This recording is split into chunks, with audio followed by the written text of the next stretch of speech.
secrets we're keeping could be used to light the dark. But we anti-gravity lock down humanity. Life in insanity, striking inside me. Whoa, whoa, it's the heartbeat of mystery. Whoa, whoa, like lightning inside me. Your perception of time has always been a bit trivial. Despite your outward demeanor, you actually did try to live in the moment. Mostly because keeping your memory straight wasn't worth the effort, and you found no pleasure in reminiscing when the flashbacks were violent, or not your own. With feelings and impressions of old sands constantly clouding your head, it was futile trying to sort out which things happened when, or keeping tally of how many times a specific event have already played out. But now, stuck in a dead-end timeline with no hope of changing anytime soon. The progress of time might as well be completely meaningless as far as you're concerned. It was a struggle to get yourself back home. Guilt and grief dragging you down like quicksand. Hell, the entire mountain over your head could have been crashing down on you, and it still wouldn't have been as heavy as your soul feels. Your house is cold and dark. You can't remember if it's just because you don't turn on the light, or if you missed utility bill payment. Frankly, you can't be bothered to care what reason it is. It's so deathly quiet and still. Only the faint rhythmic ticking of a wall clock and your periodic sighs break the silence. It's the perfect environment to internally torment yourself with an endless stream of self-decryptinating thoughts. Your brother is dead for good because of you. You exhale for the 100th time. You know sitting in the gloom like this and wallowing in self-pity can't be good for your head, but it's too much of an effort to do anything else. So instead, you force yourself to sleep.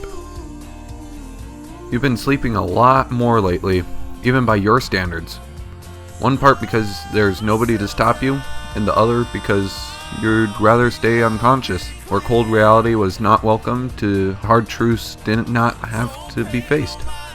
Still, despite your best attempts, you couldn't stay asleep forever, and each time you awoke, a fleeting, desperate hope would choke you. Maybe this time when you opened your eyes, the world would be reset. Maybe this time, everyone would be alive again. Maybe, this time, everything would be back to normal. But no, it never was, and each time you awoke, every unpleasant emotion ripped into you. Was someone at your door, or were you just imagining it? Whatever the answer, you didn't bother to leave the couch. The sound is louder this time, more intense. It drags your mind out of the fog and back to the present. Giving in, you pry yourself from the sofa and inch your way into the front door at snail's pace. When you open it, you're greeted by a shivering, yellow dinosaur. Delivery for Mr. Snow Strike Sr.? She says through chattering teeth, and hands you a small box. It takes you a few seconds to comprehend what's going on. Sorry, wrong house. Snowdrake lives up the road. Realizing her mistake, the reptilian practically collapses into a puddle of defeat. Oh god, I did it again. I keep messing up. Oh, I can't keep doing this. I'll never finish. Whatever bit of empty you left stirs up the sight of her tears.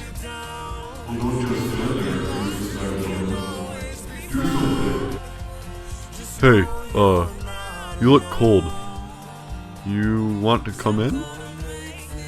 Oh, thank you.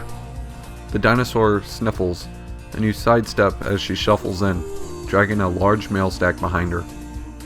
The fluorescent kitchen lights are painful for your eyes after sulking in the dark for so long. You boil a pot of coffee and pour some for you and your guest.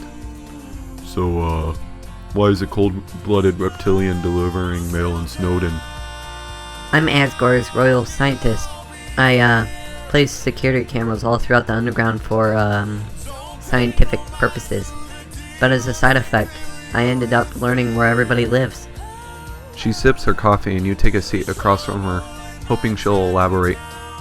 Because I monitor all the activity in the underground, I ended up documenting a lot of the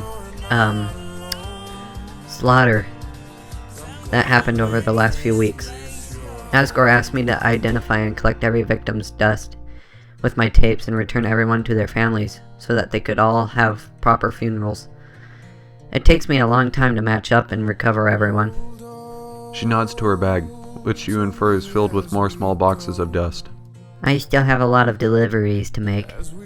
That's a lot for one person. The dinosaur nods and looks into her drink. But all the royal guards were assassinated. I'm pretty much all Asgore has left. I wish I had never installed those cameras. I had to rewatch them die so many times. The both of you sit in silence, looking anywhere except at each other. A long minute passes. She is first to break the awkward silence. Say, are you Sans? You blink and look at her. How does she know you? Yeah? Have we met before? No, there was just an article in the newspaper a few days ago describing the monster who ended the humans' rampage. They said it was a skeleton, and you fit the description. Yeah, that was me. I'm honored to meet you. I'm Alpheus. Honored? Why? Asgore talks you up non-stop.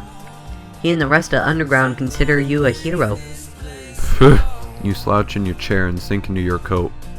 A sick feeling sprouts in your stomach and your throat catches. Some hero I am. I can't even save my own brother from that devil. I'm sorry. I know what you're feeling. Irrational enmity stabs you in the chest. She knew how you felt?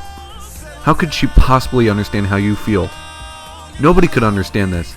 And the thought she would have the audacity to give you empty apologies fills you with emotions stronger than you would have felt within the past week. You open your mouth, one breath away from rebuking her for her false sympathy, when you notice her fondling with something around her neck. It's a necklace, with 2 small vials of dust in it, tinted pink and blue. You reprehend yourself, immediately letting go of the anger. You think you're the only one who's lost loved ones? As a royal scientist, I was supposed to be researching a way to break the barrier.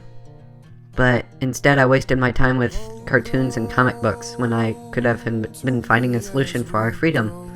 All my friends, Undying, Mettaton. Her voice hitches, and she covers her hands with her face. I should have tried to stop the human before anything else got hurt. But no, instead I just hid behind walls. Too scared to do anything for more than my own skin.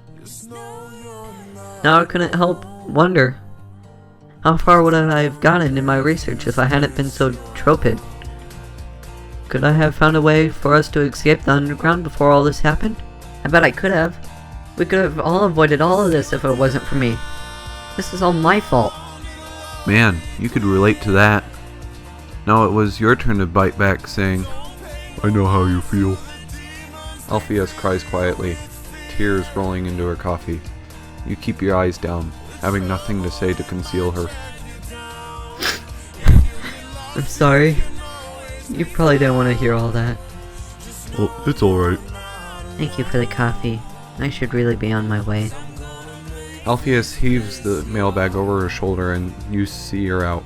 Here's to hoping you recover from this faster than I do. You pray for her in your head. You shut the door and return to your couch, but it doesn't quite feel the same. Be it accident or fate, your conversation with Alpheus changed something inside you. You think, maybe, you're starting to feel a little again? Yes. Yes, you think you are. In fact, you know exactly what you feel. Hungry. It's been a field day since you last forced yourself to eat. Leaving the couch once more, you decide to go to Grilly's.